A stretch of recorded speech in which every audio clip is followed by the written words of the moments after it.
ang sa sistema po namin, hino-hold niya. Ang sabi niya is karapatan daw niya yun kung gusto niya kami pagbigyan na pirmahan para makapag-request sa regional office or hindi. Hindi po pwedeng ipagbawal ni Mau na hindi niya yan i-release dahil una There po, you go. witness lang ang LGU at yan po ay proyekto ng DA. Hindi po sila humihingi endorsement sa amin. Ang katwira po nila, kaya naman po lang dumiretso sa regional office kasi walang endorsement ng MAU. Hindi po namin requirements ng DA per se Okay. na i-endorse kahit po sino po actually, kahit si Kapitan, Yes. si Governor, si Mayor, Ah. si Congressman. Welcome po sa amin lahat. Ang importante po ay ma-receive ng ating mga Ayun kasamahang naman pala eh. mangingisda yung pangangailangan. Sasamahan po namin kayo sa tanggapan po ni Yes. Mayor Carlo Eliazar para po magbigyang linaw at least itong inyong inilapit dito sa Yes, aming ma'am. tanggapan, and as well as kung maaari is ma-forward or ma-endorse na rin po namin kayo sa regional office po ng Calabar Zone.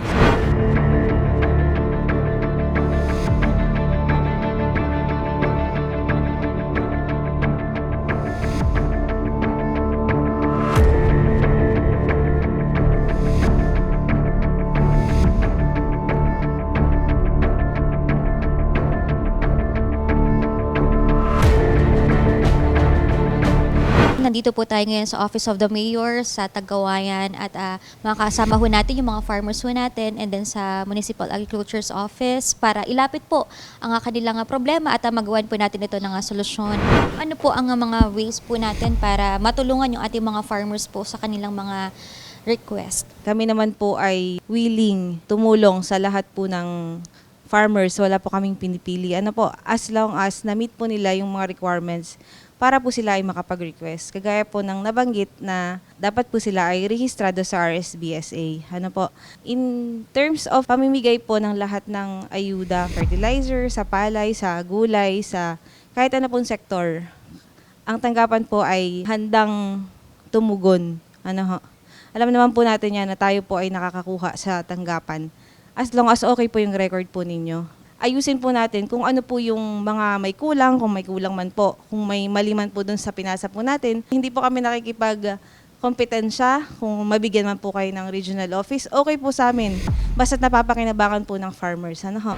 Kap, kayo po, baka may gusto po kayong mabanggit po. Isa ko pong anak, si Joel Magat. Siya po ay tubong taga-barangay Katimo. Siya po ay mahusay na leader. Ang akin lang po din sa kanyang ipapakiusap, maging bahagi tayo ng maayos din na tama ang pamumuno na tayo ay may respeto sa bawat isa sa atin, Kuya Joel.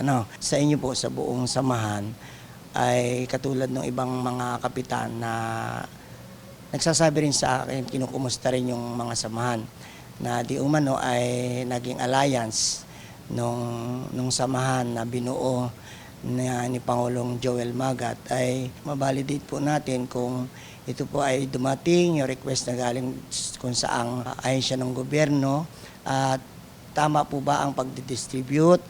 Kung okay naman po ay nagpapasalamat kami ang buong liga ng mga barangay para yung mga programa po ng DA o anumang ahensya ng gobyerno na ipamimigay dun sa mga organisasyon ay mabiyayaan din po sila.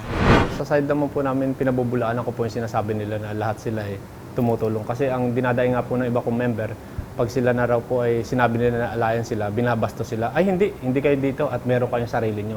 Almost 2 years na wala kami napapakinabang dahil hinaharangan ni Mau na ang katwiran niya ay karapatan niya kung papayagan niya kami o hindi. Samantalang yung ibang samahan po na halos patay na ng mga miyembro, paborito niya, binibigyan ng kung ano-ano. Ang kinagagalit po kasi nila, unang-una sa akin ay nagsusumikap kami. Ang sabi ko nga, hindi natin kailangan ang munisipyo. Kasi yung paggawa ng mga resolution, tayo dapat yan. Yung pagpa-follow up, tayo dapat yan. Ang Mau, taga-pirma lang yan.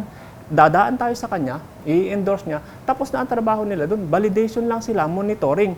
Pero yung paggawa ng trabaho natin yan.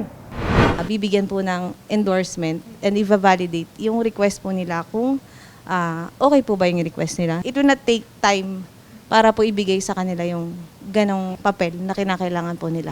Meron pa ho bang concern? Ma'am, maraming salamat. Kaya lamang po dumating sa high values. Meron kaming request, after 3 years, wala naman na ibigay kung hindi kaunti lang. Ang ipinasa lang po niya, kinapulong ko siya ng maayos. kailangan namin ang pananim. Ang sabi po ni Sir Kim, ang kanya po raw request ay kung sino do po lang yung nasa master list. Lihitim po kami magsasaka. Nung una, binalidate pa ho kami. Pinuntahan ng aking bukid. Pero nung ako'y dumating na sa punto na umalis na sa Sipag Tagkawayan, naging alliance na ako. Wala na po akong nakita.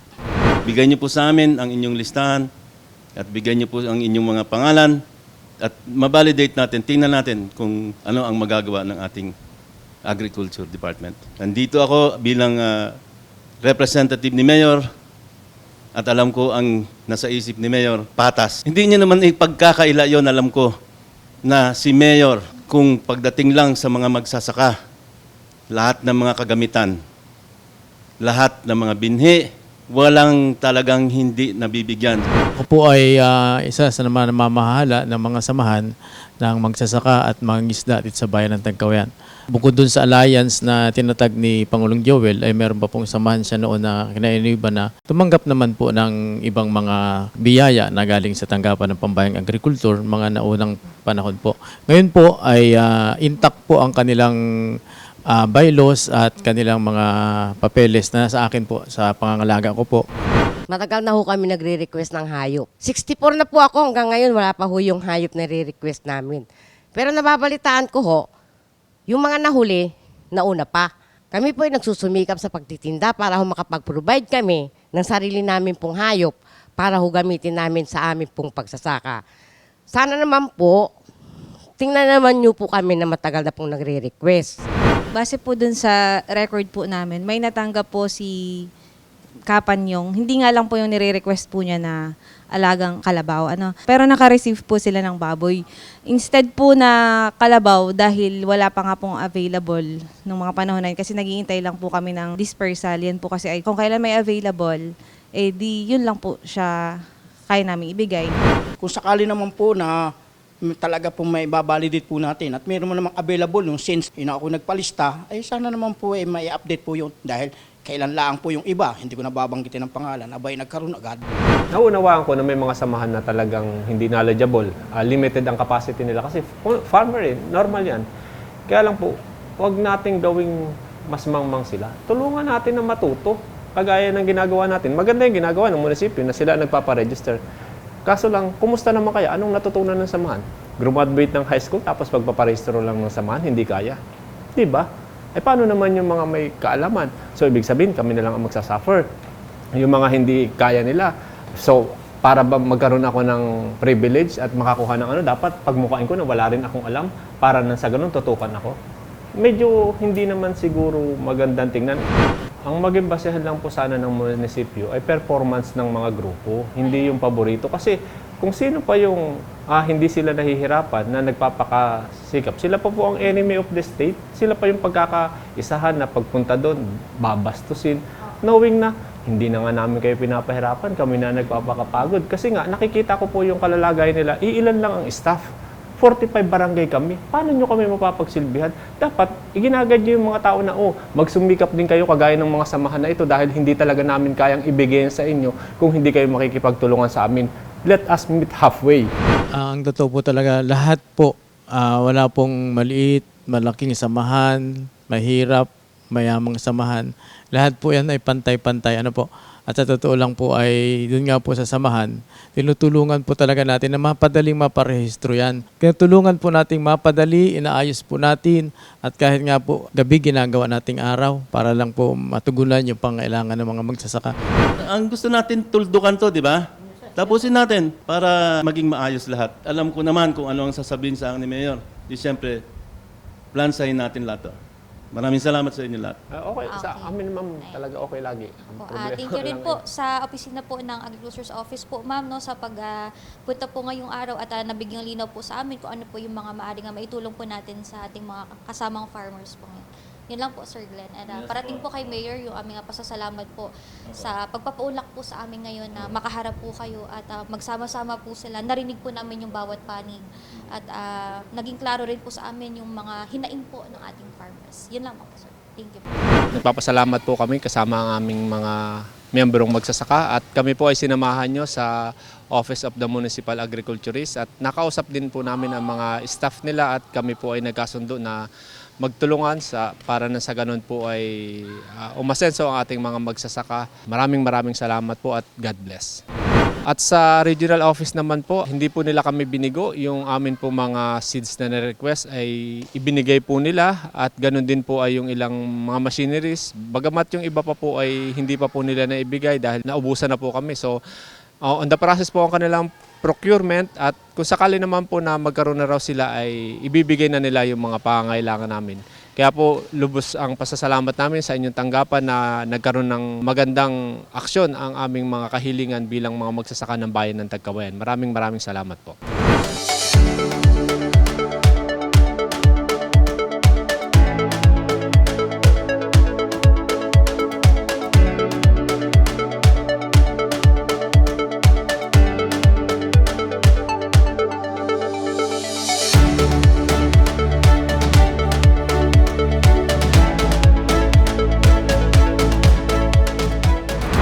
Roderick, ito pong natanggap po ninyo mula po sa regional office na makinarya. Ano po ang tawag po dito?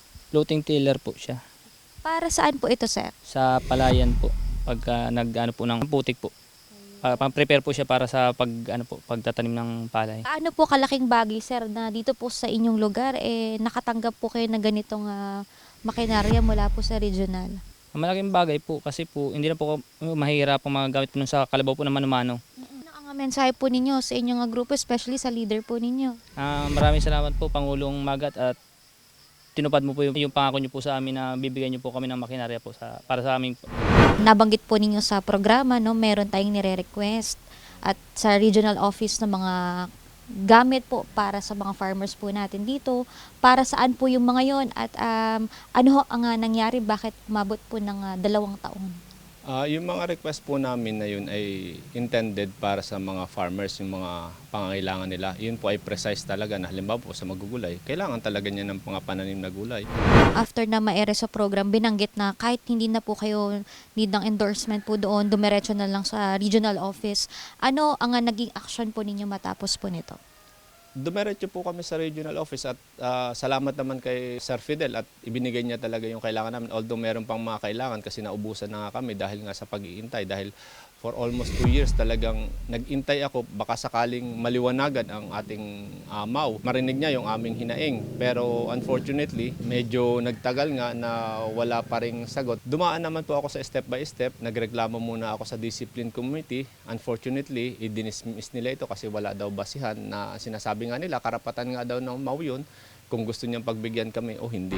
Tanungin natin yung representative din ng ilang farmers. Sir Epifanio, ano ho ang struggle ng mga farmers po natin? Kasulukuyan po nila talagang kung ano na lang pong maibigay po sa amin sa munisipyo. Nung sila po ay makilala ko si Pangulong Magat, bakit kako ang samahan niya meron, samantalang sa munisipyo muta-muta kailangang ibinibigay. Kaya napagdesisyonan ko na ako'y umanib at nagbuo nga po ng alliance. At doon po namin naramdaman na talaga palang mayroong ibinibigay ang gobyerno.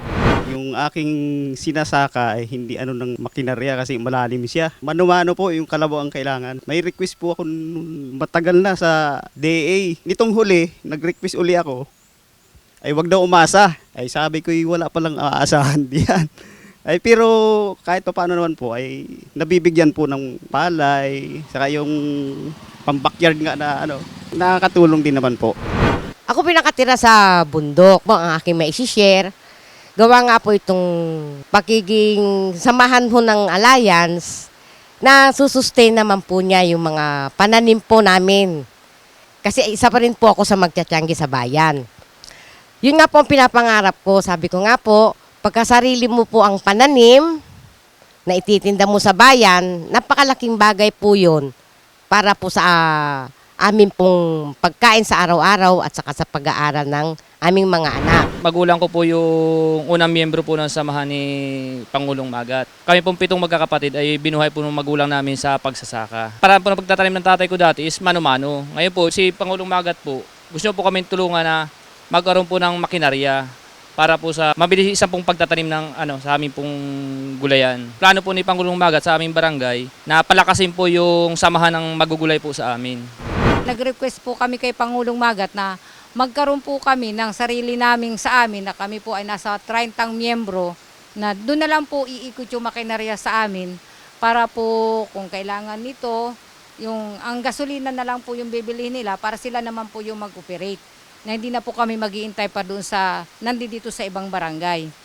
Bali sa pananim naman po, kami po ay sa ngayon marami naman pong ayan nga po ang katunayan ay lata-lata at saka pakipakete pong ibinigay na siya naman pagpaparti-partihan namin na pwede naman po nilang maitanim ng maramihan at mai-market na po sa bayan. Kami po ay nagpunta ng region upang makuha po namin ang mga binhi na kailangan po ng aming magsasaka. Sa katunayan nga po ito po sa Barangay Mangayaw, meron po sila na pag-request na pangangailangan okra, mangilo. Kung ikukumpara po sa munisipyo, Ripac, napakalaki pong advantage. Paano aasinso dito sa Ripac kung ikukumpara po natin sa per kilo? Kompleto po sila, meron silang okra, sitaw, mais. Ang mais na ito po ay sweet firm. Pinakamataas na kalidad ng mais na pinahihiral po ngayon ng ating regional office. Kaya nga po may tatak po sila, not for sale. Ito po, mais na ito ay para lang po sa lehitimong magsasaka. Meron po binigay na mustasa, pechay, kalabasa, talong, kamatis, upo, ampalaya, and siling Taiwan. Kaya po, Senador Rapi Tulfo, magalang, mahusay at magaling ng inyong pamamalakad sa larangan ng inyong abokasya na talagang kayo po ay nakatutulong sa amin pong magsasaka. Maraming salamat po, Senador Rapi. Ito po yung aking innovation na first time sa Philippines at wala rin sa ibang bansa. Ang tawag ko po dito ay stroponics. Bakit? Kasi lahat ng tanim ko ay nakalagay sa straw. So ang purpose po nito para makatipid ang mga farmer namin sa mga inputs nila. Lalo na pag tag-init. Kasi po once na diniligan mo siya, lahat muna ng tubig maa-absorb niya.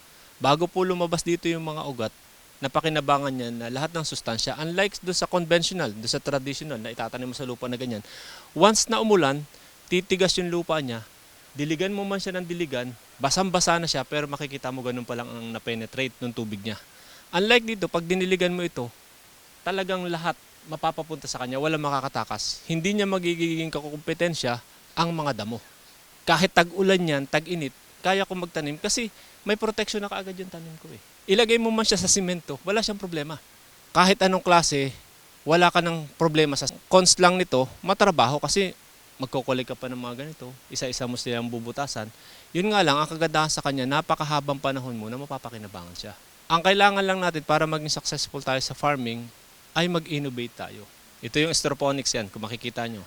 Diyan lalabas yung mga ugat niya, tapos lahat ng sustansya, dahil nasa loob siya ng straw, mapapakinabangan niya muna lahat. Walang waste. Malaki ang matitipid ng mga farmer sa mga fertilizer na gagamitin nila. So, mas madali makasurvive.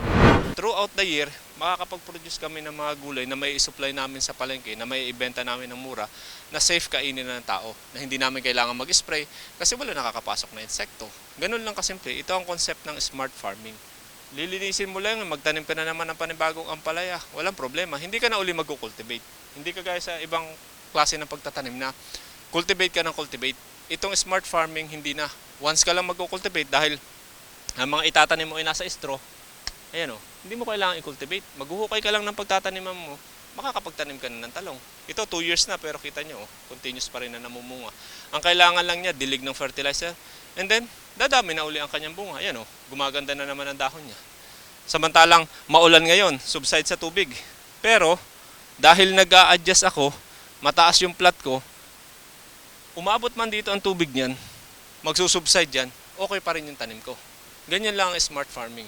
Ang importante kasi dito, consistency. Na kung buong taon, halimbawa ito, talungan ko, yan. Kung buong taon, every 2 days, nakaka-harvest ako dito ng 20 kilos. Magkano yun sa 30 pesos? 600 every 2 days. Eh may ampalaya pa. Just try to imagine kung ang ampalaya naman nito every 3 days ay 50 kilos. Magkano yun sa 50? So malaki-laki rin yun, mga 2.5 yun. So most likely, sa isang linggo pwede kang maka-harvest sa ganitong 400 square meter lang ng 10,000. Nakita mo na ikaw lang ang nagtatrabaho bilang isang farmer. Unlike do sa large scale na concept na kinasanayan ng ating magsasaka, which is maliit ang kita nila. So yan, mahigit 1 month pa lang. So ganun lang kasimple ang farming. Magiliw, matatag, at marangal na bayan ng Tagkawayan. Ikinararangal po namin ang aming bayan. Sana po lahat po ng mga magsasaka dito sa bayan ng Tagkawayan ay umasenso. Para sa ganun po, wala na pong magiging mahirap na magsasaka. Senator Rapi, kayo po ang aming pag-asa. Saludo ako sa kagalingan po ninyo. Mula po sa samahan ng Alliance, kami po ay malugod na nagpapasalamat sa tulong nyo. At dahil nga po sa inyong programa ay natigil na ang pang-aabuso na ginagawa sa aming grupo na hinaharang ang aming mga request na pangangailangan ng mga tao. Dahil po sa inyong magaling na pamumuno, ngayon po ay mayroong pag-asa ang mga tao. Nauunawaan po nila na ang ating gobyerno ay hindi tumitigil para sa pagtulong sa mga programa na ginagawa nila para sa magsasaka. Maraming salamat po at more power po sa inyo.